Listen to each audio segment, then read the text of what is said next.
Live from the Plutopia News Network. This is the Plutopia Happy Hour. I'm Scoop Sweeney. That guy over there, that's John Lebkowski playing with his microphone again. We're here to wax poetic about, what are we waxing poetic about this time, John? Amusement anxiety. Anxiety. Yeah. The big Actually, I've been thinking about Neil Postman. You know, the guy who always rings twice. Oh, boy, you beat me to a snark. Very fast there. Well, Neil Postman wrote a book once, and this was, I guess, if not pre-internet, it was before the internet was the kind of thing it is now. But he wrote a book called Amusing Ourselves to Death.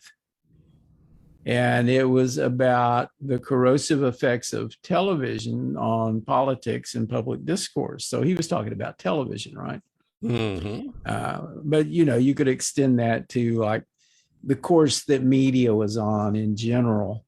And the idea that journalism becomes not a way to provide information, you know, carefully vetted, objective reporting of information, but a form of entertainment. Infotainment, eh? Infotainment. There was a period earlier on when some news operations were not really operated for profit. Anyway, so news organizations were not always operated just for profit, and there was, you know, there are standards and ethics of journalism that were meaningful to many people for a long time that are to some extent out the window now.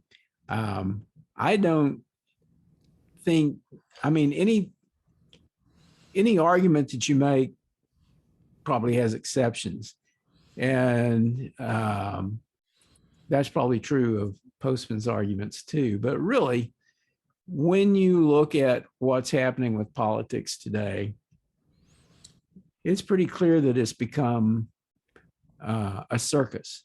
You know, politicians currently are not focused on being effective.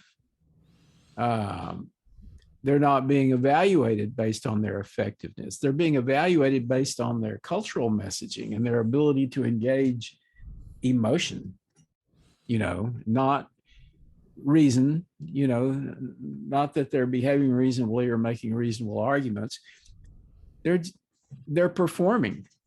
They're not trying to pass laws necessarily. They're not trying to get a job done. They're not trying to do the work of supporting their constituents.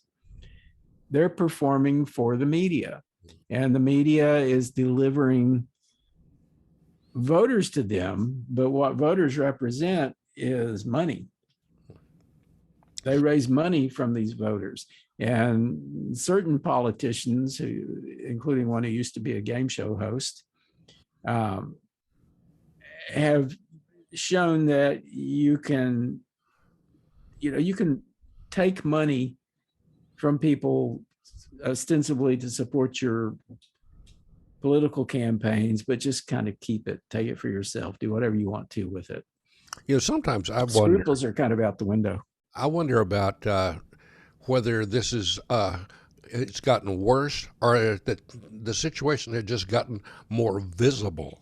Because I'm remembering back from, you know, covering politics in the Nixon days, and then in the Johnson administration, even there was a lot of circus atmosphere going on. But because the culture was more repressed, there weren't as many avenues for getting information out to people. So people were pretty much restricted to the big three networks, and if they got it on radio, it was pretty much the same big three networks on radio, or whoever your local news guy is. So if you have a good news guy locally, you might get some really decent coverage, or you might just get total bullshit. because I remember seeing a lot of stuff passed off as news. Going back to the Hearst newspapers, the yellow journalism kings of of so-called journalism. I mean, they started wars. They ruined people's lives, and they were a respected, national news chain. Yeah, and now you have Fox News, Rupert Murdoch. Yeah. Um, He just the flavor of the month, for yellow journalism. He just picked up the torch carried by or passed on by the Hearsts. Yellow journalism, is that anything like the Yellow Submarine? They We all called it live in yellow a yellow journalism. submarine. Well, they called it yellow journalism because it was printed on really cheap pulp, right? That would turn yellow really quickly.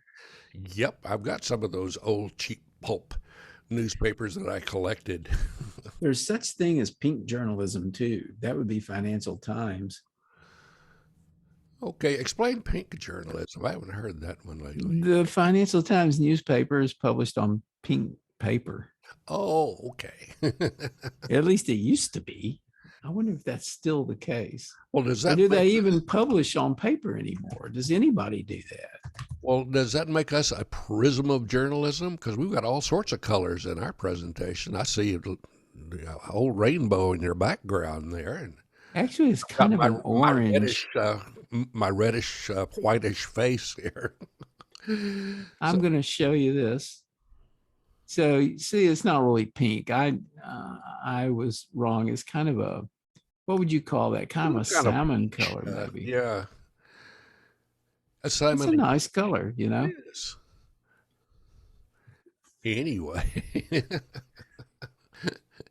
No yellow journalism there. yeah, but saw sketchy journalism. When I was working in the media in the Bay Area, and it was on the left and the right. I saw a lot of my cohorts, and I might have even been, guilty of spreading, bad journalism. I thought I was spreading good at the time, but sometimes your sources turn out to be not so good. You have to really vet your sources. And back in those days, vetting was, kind of whatever you wanted to make it at the time. It wasn't really something people practiced unless they were at a really big, reputable newspaper or news network. So there was a lot of sketchy stuff going on for years and years. But as the internet, came into play as a news channel, really, or channels, then you had this bad information just going berserk. I mean, we had a trickle of bad information suddenly turning into a big waterfall of bad information. Yeah. Well, I think what Postman is talking about here is really not so much about like variable qualities of journalism, but the overall journalistic intent, the evolution of, or the movement to, and it may not be a movement. I mean, I suppose it was always there. There was always a desire to engage, a desire. We used to talk about, they're doing that to sell papers. Well, they're doing that to sell bytes now, but basically,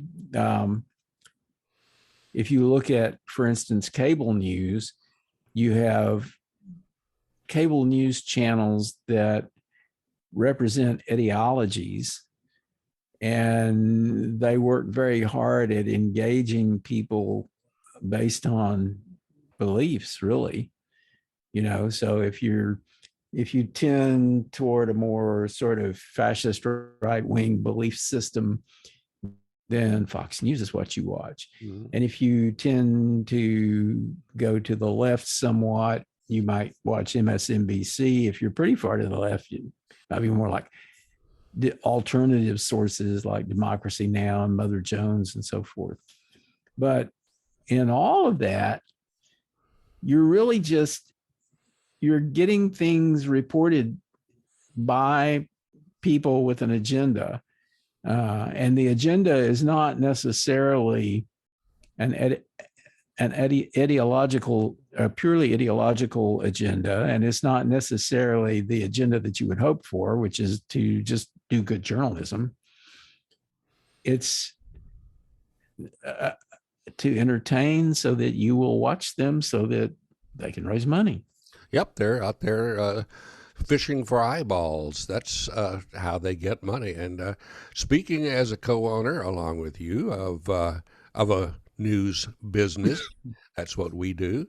It costs money. I mean, I wish it was all free, but we had to cough up some bucks to do this thing that we're doing, and that's pretty much the case with everyone who's trying to do a podcast or a news site or something of this sort. So the big guys, and I'm saying guys because it's usually run by old white men, old entitled ones. They want money, and they want. Hey, we're old white men. Yeah, well, yeah, we don't try to make money. Why is it that we're not trying to make money? We should be trying to make money. We kind of putter around at it, but I'm more interested in just making what we're making right now. And I have fun doing it. Yeah, I mean, we're sitting here having a conversation. We're a couple of guys who have some experience, so the conversation has some value to it. But we're really not trying to pitch it as something that you desperately need to see, and you desperately need to give us money so that we can keep doing it. Now, if you gave us money, we would not turn it down. In fact, there are ways to do that at plutopia.io. Yes, we're not proud. Come on down. Yeah. So you can go to our site. I'll even come pick it up at your house if you've got that big checkbook, Mr. Musk. And speaking of money, there's a business owner who was on the news today whining about the fact that his auto business in Austin is a burning money dumpster, a dumpster full of burning money, and he's burning through nothing but money in Austin. So, well, he should stop burning that money. I felt really sad for him. It's like, well, you got what you wanted. This is like a car dealership. Is that what you're saying? Yeah. Auto business? No, the whole car factory, the Tesla factory is. Oh, Elon. Yes, they describe Elon Musk. He's burning money trying to buy Twitter. He's actually set fire to $1 billion there. He's going to dump it. Yeah, well, apparently his auto industry is also burning money in a dumpster fire of massive proportions. And he was whining about it. He's like, oh, gee, poor guy. Well, he had almost no competition in the realm of electric cars, right? Now he's got competition from pretty much every car manufacturer. They're all starting to produce electric cars and hybrids. So at one time, it meant something to buy a Tesla. It meant that you were being at least better about spewing fewer carbon emissions. I mean, there's debate around whether you are completely emission free if you have an electric car. I mean, obviously not. Emissions occur in the making of the, yeah, I mean, and I don't really know much about the technology of making batteries, but I don't think it's a completely clean enterprise, right? No, and certainly manufacturing cars wouldn't be completely clean, but you're better off if you're driving an electric car if your desire is to curb your emissions, and lower your carbon footprint. Yeah, I think what's actually been happening with those emissions from making the batteries in cars is they offshored it. So that, well, yeah, there's emissions, but we're leaving it over there on those other countries. Emission impossible. Yes. Yeah, we offshored the emissions. We brought back a nice clean product-ish.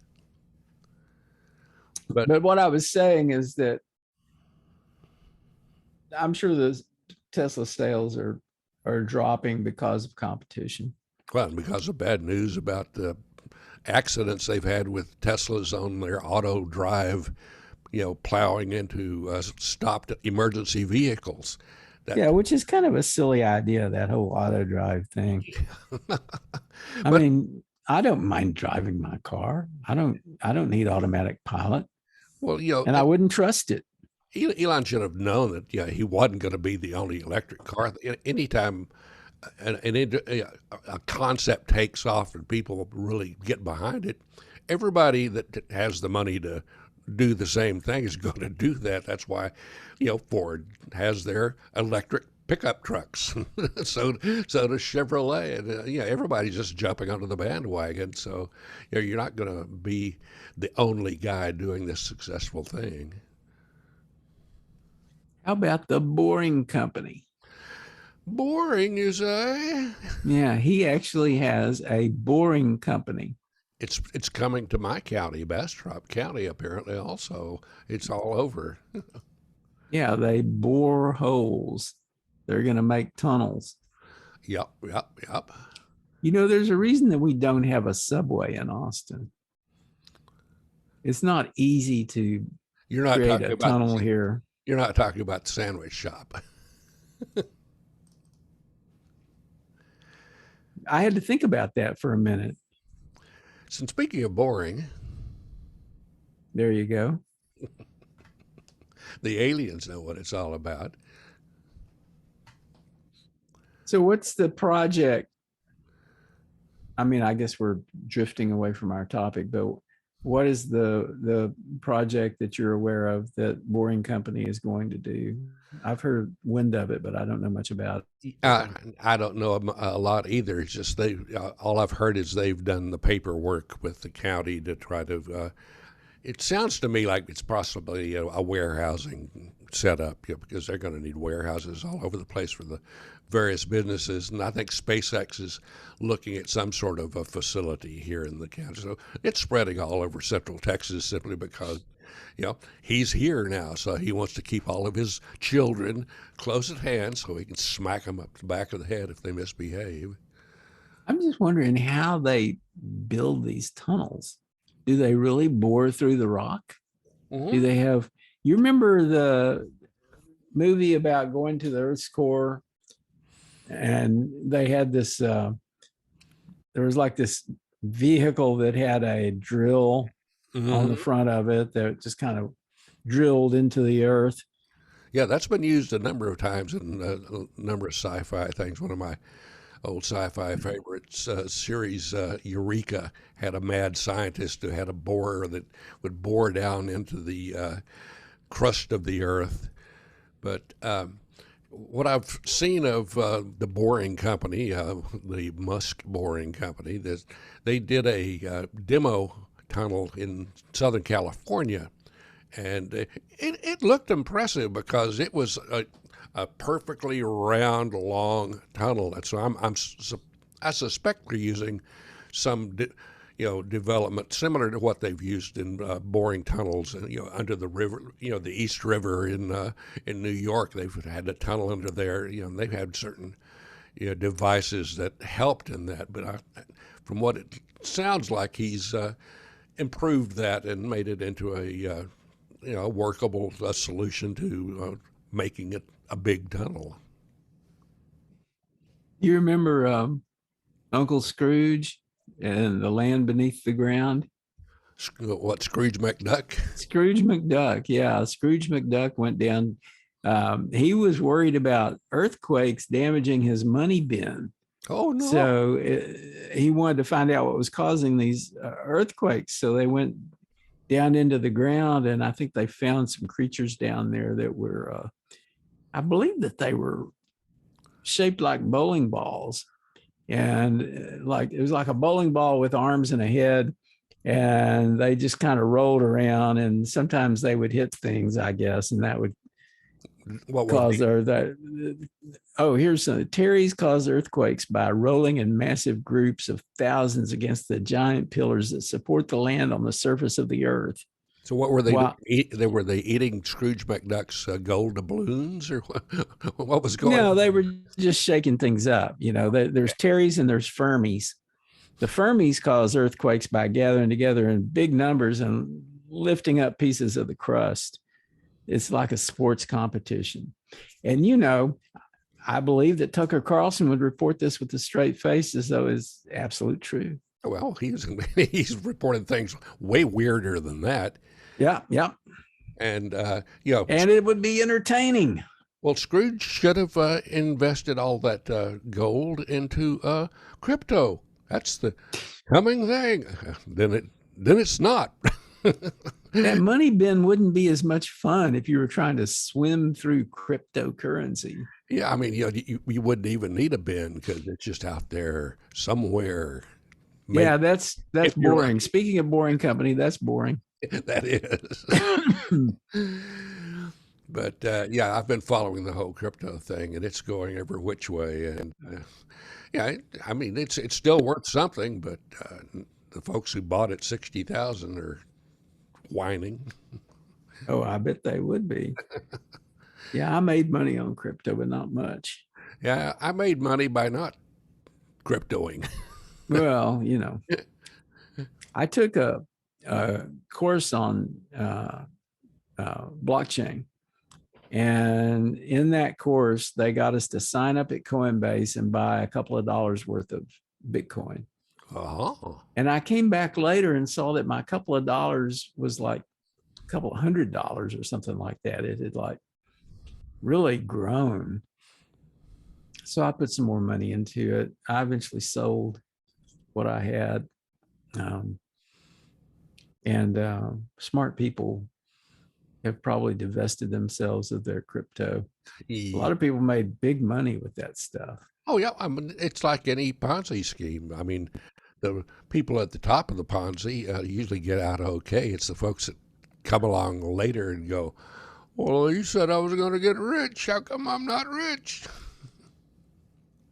Well, there's a reason for that. Yeah, I just wish Tom Brown and I talked a lot about Bitcoin when it first appeared, and we thought about acquiring some. I think he did, and I think he got rid of his way early. Yeah, I mean, this is what happens. I did this with stocks. I had great investments in tech stocks, and I sold them way early. Mm-hmm. Anyway, getting back to the topic that we were going to discuss. Yeah, I tend to make you drift, so undrift. Well, it's easy to drift. But Neil Postman talked about how Orwell saw the future and how Huxley saw the future. So if you look at the Orwellian vision of the future, it's kind of bleak. Totalitarian governments take away your individual rights. But what Huxley said was that people, he saw a future where people just sort of medicate themselves into a state of bliss. And they sacrifice their rights because they just don't care. Mm-hmm. They just kind of like crawl into their heads and don't pay that much attention to what's happening externally. And they don't need rights because they've got television. And that's kind of how Postman saw television. It was kind of like what Huxley calls soma. It's like a drug, a pleasure drug. And it's basically just entertainment, people just wanting to be entertained constantly. And that's kind of the way it is now. Everybody is constantly getting, I say everybody, I shouldn't say everybody, shouldn't generalize like that. But there is a pretty broad tendency for people to constantly be like they're listening to something. It may be music, or it may be news, or it may be, well, it's probably one of those two things. And they may be watching something too. They may be watching television. They may be watching television news, but there's tons of, right now, it's incredibly rich now. There's so many things that you could watch that you could just spend 24/7 watching programming, like old stuff, new stuff. There's tons of stuff available right now. And I think that's kind of what's happened, is that people their lives have been dominated by media. And some people, their lives are dominated by fictional media, to the extent that there's the line between what's fictional and what's real is blurred. That's the way it is for me. Yeah, people have trouble determining what's real and what's Memorex or whatever. Yeah, It's interesting. Yeah, I watched people go through that kind of phase when I was in the Bay Area in the 80s and 90s. A lot of people just tuned out. They said, I'm doing okay, so I'm just not going to listen to the news. It just bums me out. So I'm doing okay, so I'm gone. And then they're the first ones to whine when something happens that infringes upon their freedoms or their rights or their lifestyle, whatever it is. And I always find that pretty sad. It's like, yeah, you decided to ignore all this stuff that was going on, and when it finally affects you, well, wine-o-rama. So where do you get your news, Scoop? I get my news from all over. I start out every morning reading a couple of online newspapers. I go through Apple News and read stuff that I've selected that actually seems to be sane and reliable. They haven't lied to me all that much. And I've tapered off, a lot from cable news. About the only time I'll tune that is if I want to actually watch something that's actually happening and not somebody's spin session. But the hearings right now in Washington are worth listening to. Today was quite enlightening. All the fine politicians who were begging former President Trump uh, for a pardon. Our buddy Louis Gohmert, the Gohmert, he wanted one really badly, and Ms. Green, she wanted one, and a lot of other good folks. Matt Gaetz, he wanted a big pardon. It's like, well, Matt Gaetz, I think he knows more than one reason to want a pardon. But and the great statement from one of the people on the panel was that you usually don't ask for a pardon unless you know pretty well that you did something wrong. Exactly. you broke a law. You did. You cheated. You lied. You did something that going to get you in trouble.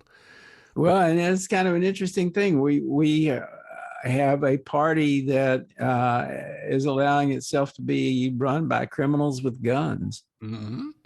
And it's getting worse. Yeah, the whole the Supreme Court is pretty much a done deal now because they proved where they're at, where they threw out those that New York gun law that said they had to have a reason to be carrying a concealed weapon. It's like, no, everybody has a right to carry a concealed weapon. Yeah, give guns into everybody's hands. Let your kids go to school with a concealed weapon. We don't want to infringe on their rights. I favor trying to put Diana Ross on the Supreme Court. I find left him speechless. Being a Supremes fan myself, actually that might improve things. Have a Supreme Court. It would absolutely. Baby, where did my love go? So, I could listen to that. I have trouble listening to Clarence Thomas, and you can see his wife Jenny behind him manipulating the little puppet strings. That's kind of hard to watch. I'm going to show people my list of news sites. Okay. So these are some of the sites that I go to for news. Here in the left column that I'm kind of scrolling here. And some of these are better than others. Some of these have biases, and some are pretty unbiased, really. And of course, there's a lot of categories of news to look at. And it's a lot to keep track of. Of course, it's a little bit hard to organize your thinking when you have so many inputs. Mm-hmm. And kind of where do you look? And who do you trust? And it's really increasingly hard to trust anybody, at least anybody who's coming through media. But being a former worker in media, and now, well, I guess still, I'm a hobbyist now. I don't get a paycheck for this. I just get the enjoyment of pontificating on occasion. Am I? I don't know. Do I have to have a hat? That funny hat if I'm going to pontificate on our show. It would be good for you to have a funny hat. I used to have a Pope hat propeller beanie mashup there, which worked pretty nice. A Pope hat, Think about the propeller hat the beanie. Pope makes with the propeller on top there. It's I have a Yeah, I picture. don't know. I have a picture of it somewhere. Everyone should have a Pope hat propeller beanie. That's true. It's true. If you can't get your hands on a decent beret, Yes. It's not green though, John. You won't be John Wayne's friend because you don't have a green beret. I don't think I would be John Wayne's friend anyway. One can only hope not. Yeah. I haven't seen John Wayne in a long time. He doesn't return my calls anymore. I don't know why. But the Well, whole. that's an interesting thing. You watch John Wayne's films, as many of us did at points in our life.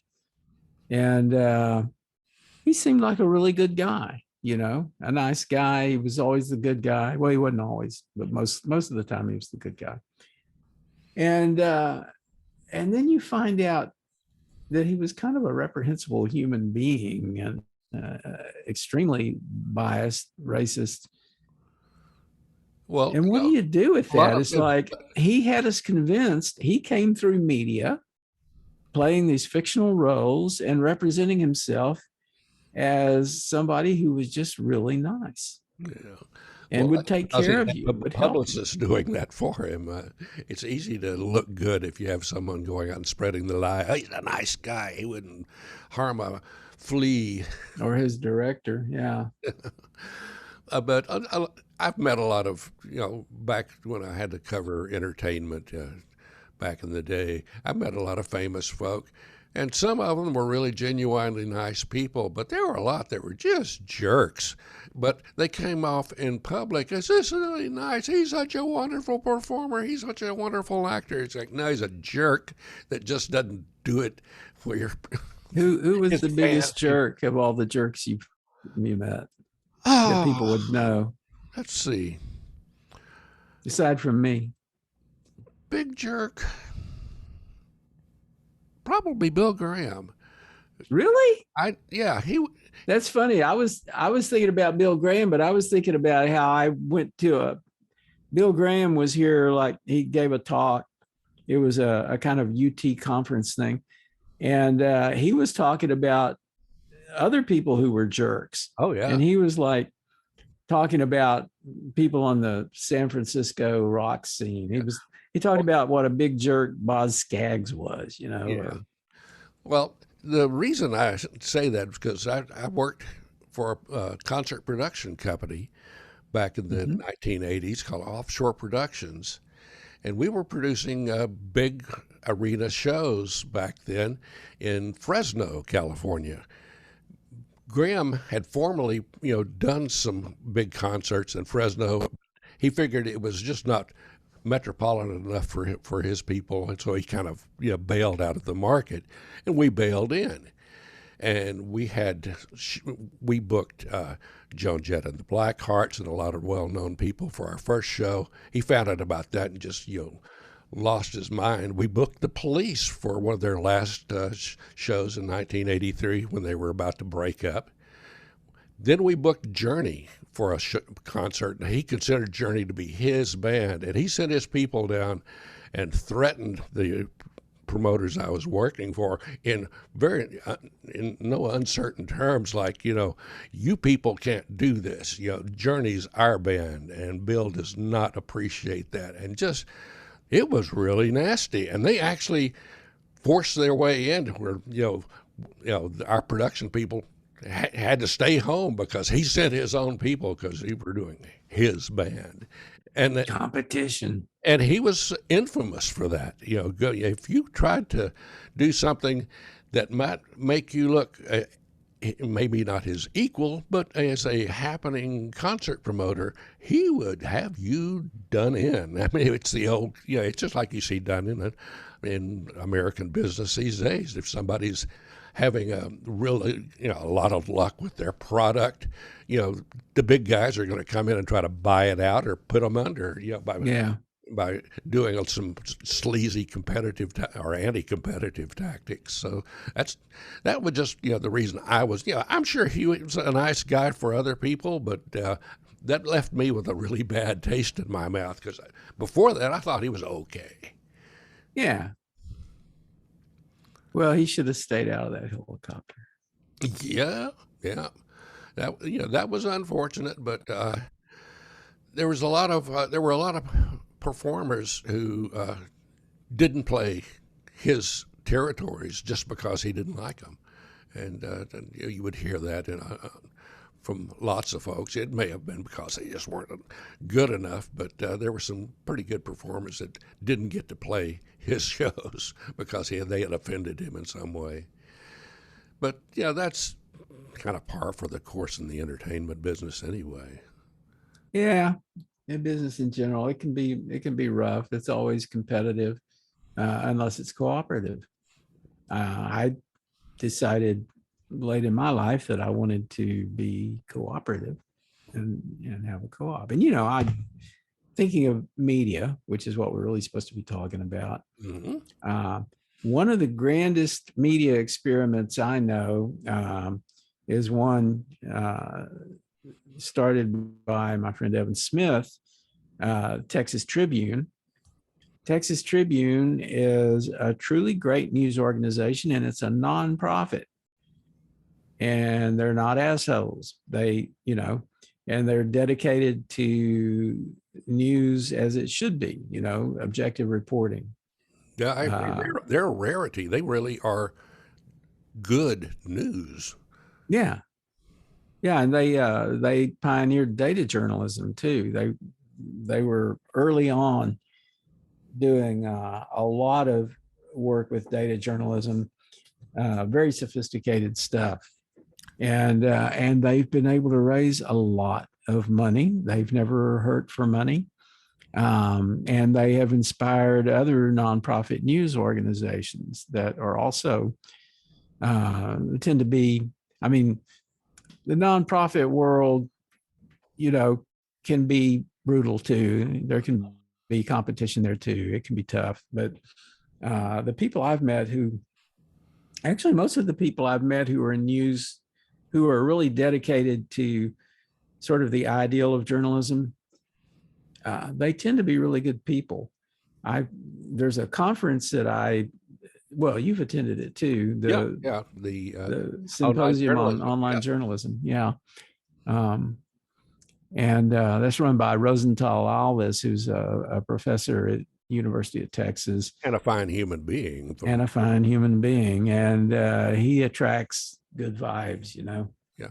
Well, I've experienced, nonprofit in the radio business when I was with Pacifica, KPFT in Houston, then later KPFA in Berkeley. I tried getting involved with that, and it's good that it was nonprofit. It was listener sponsored and all that. But the problem was always in those projects, if you didn't have someone who was actually being a shepherd over the project, someone who was actually leading rather than just saying, "Well, here's your thing, just go do it, and we don't really care."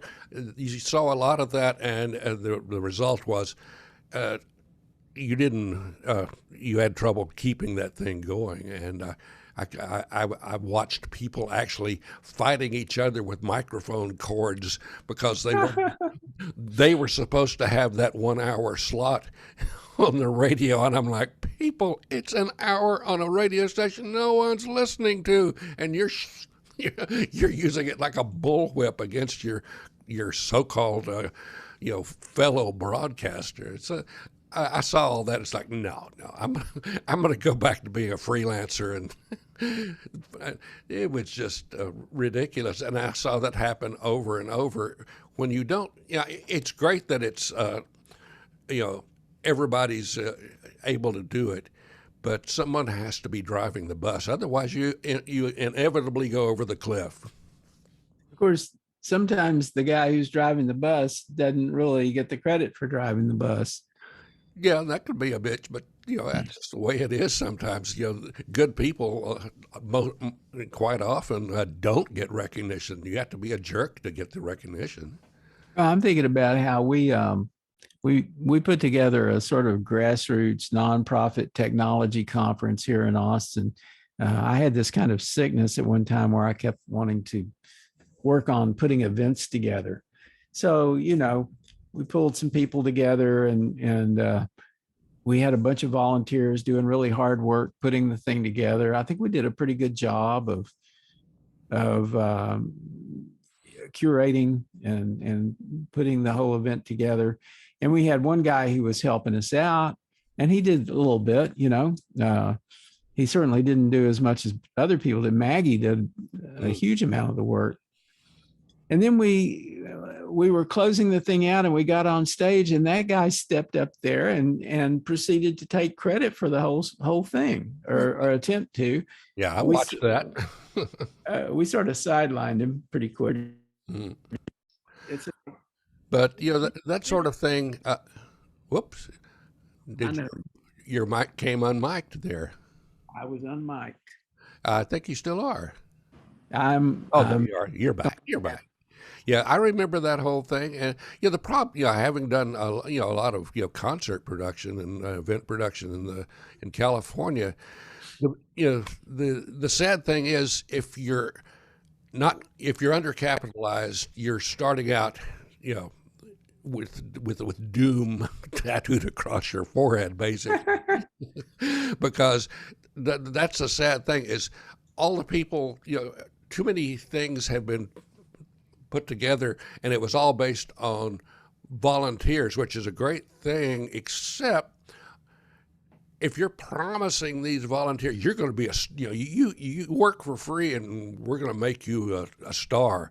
Well, that's not necessarily the case, and generally it translates that to, if you work for free, I won't have to pay you, and I won't have to lose nearly as much money and if I had to just raise money and pay everybody what their job requires. What that reminds me of is the CPA I was talking to one time. This was when I had a company called Polycott Consulting before it later became Polycott Associates, or spun off Polycott Associates. But when we were doing Polycott Consulting, we met with the CPA, and I think it was like tax advice stuff and all that. He said in the course of that meeting, what are you doing to market yourselves? How are you getting the word out about Polycott? And I mentioned that one thing we did was we did some pro bono work to try to increase our visibility. And he said, well, doing pro bono work will always guarantee that you'll get more work, and it'll always be pro bono. Yes, it won't be Sonny Bono, it will be pro bono. Pro bono, yeah. Well, maybe Sonny Bono too, because I wouldn't want to have that inflicted on me either. I had a bad attitude about money, I think, for much of my life, and I didn't attract it because I didn't want to be a slave to the dollar. But the problem is that if you don't want to be a slave to the dollar, you end up being a slave to the dollar. That's kind of how it works. Yeah. I tried being a good down-home hippie for a couple of years in Berkeley. Then I looked around and saw how successful that was for all the other down-home hippies in Berkeley. And I went, I'd better get a real job. And you can do pretty well as a down-home hippie if you've got a lot of money. Yeah, inherited money, maybe. Yeah, if you have a trust fund, I encountered a lot of the trust fund geniuses. It's like, yes, I don't have to be a slave to the dollar. Of course, I've got to call mom and dad every now and then for that big check. It's like, yeah, okay, whatever. But I tried to avoid that. Although there were a few times when I did have to go, "Hey, Dad, I'm in trouble," but it's nice to have parents who would put up with that. But I always made sure I tried to pay them back, so it wasn't down the road them going, "Well, about that money you owe us, you're going to come and babysit us for the rest of our lives." Like, no, no, no, no, no. If they would only do that. Yeah, yeah, yeah. Anyway, I'm babbling. Well, it's okay to babble. We have 15 minutes left. You can babble away. No, no, no, no. You're not getting off that easy there. But you're talking about the media. Uh, I had some friends who went to the Columbia School of Broadcasting. Do you remember those commercials? They Yeah. were always on the radio. Come to you can be just like me at the Columbia School of Broadcasting. And they went, and it turned out some of them may have been good, but the ones that these people went to, they were a chain all over the place where they would supposedly train you. And I never met anyone who actually got a job out of that. Maybe they, Oh man. but I met plenty of people who said, "Well, I went to the Columbia School of Broadcasting. How come you won't hire me?" It's like, well, you don't have any real experience, and that's exactly how the entertainment business works. It's like, it's great that you studied it in college, dude, but we want people with experience in the actual thing. Yeah, so that you'll actually know something. Yeah, and not to put down, college education. I have one, and Well, they're mine was in business because I knew I'm going to need to know about how to balance my checkbook. there are ways to do it right.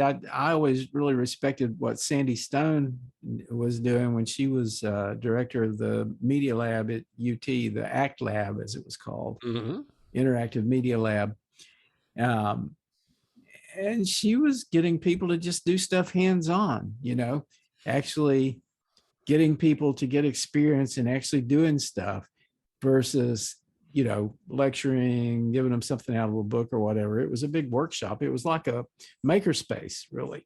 That's the best thing you could ever do, because hands-on training is real training. I mean, you can read all you want and you watch all the videos on YouTube, but until you actually do it, you're just kind of guessing at how it is. It helps to be actually doing that thing that you want to do.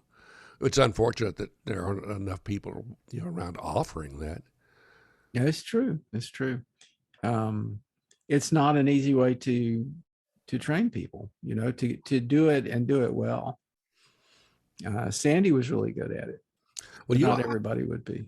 I experienced, I actually got into radio thanks to a person you probably know too from our hometown in Big Spring, Texas, Bob Bradbury, the owner of KHEM Radio. It was a country western AM radio station. It was in had studios in the basement of the Settles Hotel. Oh, wow. And it was a really nice, I mean, you had to be into country music, but it was a nice country music station. They had guys who sounded like country music DJs. But he did, one year, I found out from my mother, who told me, "You need to go take this guy's course. He's teaching radio, how to be on the radio." And I went, "Well, really?" Because she knew I was interested in that sort of thing. And I showed up, and Mr. Bradbury had, there were probably a dozen of us, from high school that were interested in maybe working in radio. And he actually gave hands-on training. He actually gave us an hour on the air to play rock and roll if we wanted to, or whatever we wanted to do. And it was like on a Saturday afternoon when everyone was, listening to the baseball games. I wish I had known about that. I would have loved to have done something like It was that. great. And I went in and I took it seriously. And he showed how each piece of equipment worked, how you plugged it in, what it was supposed to do, what it wasn't supposed to do, how to run the board, how to do the turntables. This was in the age of vinyl. And we had a ball to it because it was interesting stuff. And he told stories about when he was a network announcer and, how tough that was and the people he met. So, he had a great project that, just too bad he didn't continue on with it. But, he, he had to run his business, but he did that a couple of times. So that wasn't his main business. Yeah, but he also called around. Some of us who were showing promise, I guess. He's told us, go down to KBSD, our competition. KBSD. They're apparently looking for somebody to work part time at night. And I'm like, hell yeah! I went down, I applied, but I didn't get the DJ job. But I got an intern job with the news director there. Bob Lewis, also known as Tumbleweed Smith, a legendary Texas broadcaster now. He's had a syndicated show on Texas radio for the last 50 some odd years. He's done like probably 15,000 episodes of him interviewing people. And I got to get real training because he put me to work as a news guy. I didn't make any money. I was an intern. That's where I found out what an intern was. But it's the most valuable thing that ever happened to me because I actually got on-the-job experience.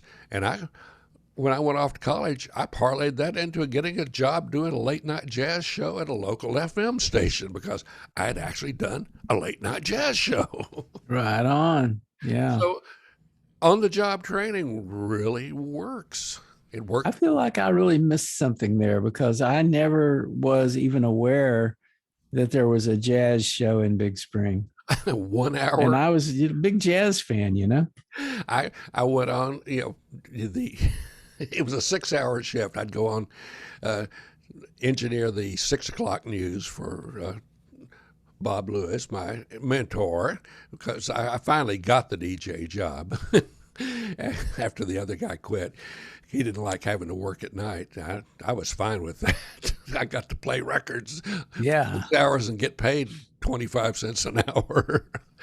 That's when 25 cents an hour was the minimum wage in those days. And I was just thrilled to be paid that. But from 11 to midnight, I got to play jazz, anything I wanted to, because the boss was not listening. He hated jazz. He didn't care. It was there because it had always been there. They'd been doing a 1 hour jazz show for years and years. So I was thrilled. Oh, that's great. I played easy listening music, which means I use that period to work on my homework because I was still in high school. So we've got a few minutes left here. How are we going to solve the problems of the world, and how are we going to fix media? Fixed media. That's too bad I don't have one of those patch kits like you used to get for a flat tire. I don't think they have a flat media patch kit. So I'm not sure what the solution is. And maybe part of the solution is to get people to quit taking media so seriously. Well, quit lying too. I mean, quit believing lies. That'd be a quick fix. Stop lying and stop believing lies, and try to do things that will improve the human being, the lives of human beings. Don't do things that are going to ruin them. I've always thought that the best way to deal with Trump, for instance, is just to ignore the bastard. I tried that, but during his administration, it's kind of hard to ignore somebody. It was hard to ignore him. Yeah, I know. It's easy to ignore him now, and I'm hoping everyone will continue to ignore him. Yeah, I wonder about that. A lot of people think that he's going to make a successful run for president again, that he'll be elected in 2024. I don't think there's a chance of a snowball in hell that that's going to happen. Well, I think he's going to try to run, though. I mean, that's well, of course he will. Yeah, that's in his playbook. I mean, he doesn't give up. Well, I mean, he's not going to stop running because as long as he says that he's running for president, people are giving him money. Yeah, but he's not going to stop taking that money. Well, people gave him money to run casinos, and you saw see how successful that was. You just ask anyone Yeah. in Atlantic City about that fine businessman that they gave all that money to and all that real estate to, and he managed to, you know, basically put it in the toilet. I keep thinking that the Republicans are not going to let him run. They're I think that there are actually sane and reasonable people within that party that know how screwed up that is. Yeah, but they're seeing, he's had a spotty record on his endorsements. A lot of his endorsements have ended up in getting people not elected, but there have been a few here and there that he said, you should vote for them because I think they're good people, and they got at least elected in a primary. It remains to be seen if they will survive in a general election. It's a different thing when you're having nothing but Republicans voting for you. But when you've got the whole country voting, it remains to be seen whether people are going to, yeah, let's get him back. We really enjoyed that Trump administration. Well, it is going to be sort of interesting to have an election where the Republicans are the ones counting the votes, and it's not a bipartisan operation. So I suspect Republicans will have a lot of wins as long as they're the ones counting the votes. Yeah, well, that means we have to have people out there keeping an eye on that. They made a big noise about all the supervision of the balloting process. That that sword cuts both ways. You you can have a lot of empowered Democrats or not even Democrats. People of a progressive bent out there keeping an eye on the voting, and there are still laws that cover that. And as long as you're keeping an eye, if you ignore it, then sure, people will do whatever they feel like. But you have to have people out there keeping an eye on the process. I mean, I think part of the question is how many really bad people are there? How many people are there that would really like to see the whole American ideal like shattered? Certainly, there's people like that, but how many of them? I mean, how many Steve Bannons are there? How many Donald Trumps are there? How many Proud Boys and Oath Keepers and such? And would people go along with that if they saw it clearly? They kind of can't see it right now because they're not looking in the right place. Well, You what know, these organizers of these various splinter groups are all into, they're looking for people who, didn't get the job that they thought they deserved, didn't get the woman they thought they deserved, didn't get the relationship they thought they deserved. So they're all upset, and they want somebody who's going to promise to make it right. If you know, pick up a gun and follow me, we'll make it right. Adolf Hitler tried that, and he he was successful for a while. I'm looking at Fox News right now. Cover It's your kind of eyes, cover your absurd. eyes, John. So of course, we had this big um, hearing today. It's not on here. What Of course not. they have a big picture of Biden holding something that uh, supposedly tells him in easy steps what he's supposed to do. Like you take your seat, you give brief comments, so many minutes, press departs. You ask Liz Schuler, President AFL-CIO, a question. You thank participants, you depart. Huh.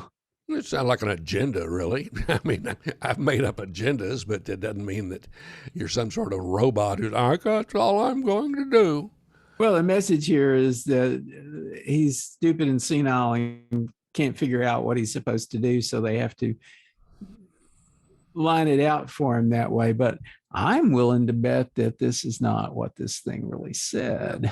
It's just somebody's agenda. I mean, some aide says, okay, here's the plan, and you you riff on what we have here and do whatever you want because you are the boss. Well, the funny thing here is this shows him holding this up and showing it to people. Why would he show it to people if that was the It sounds like case? a deep fake to me. I don't know. I'm wondering about it. I would kind of like to see. Well, I'm not sure how to fact check this particular thing. well, to be continued because we've got 30 seconds left, Kimosabe. Oh man, do we have to go? How the time I flies. was just gonna do a fact check, and it was gonna take me about 2 hours. You're Oh going to be well. by yourself because I've got a big bowl of homemade chili and cornbread waiting for me in the other room. So I'll get in the car. I'll be there in about an hour. there you go. We'll save you a crumb. Well, it's 8, so we're done. And it's 8, and I'm going to eat. So thank you, John. That was fun. Right on. See you down the road. All right. I will see you soon. All right.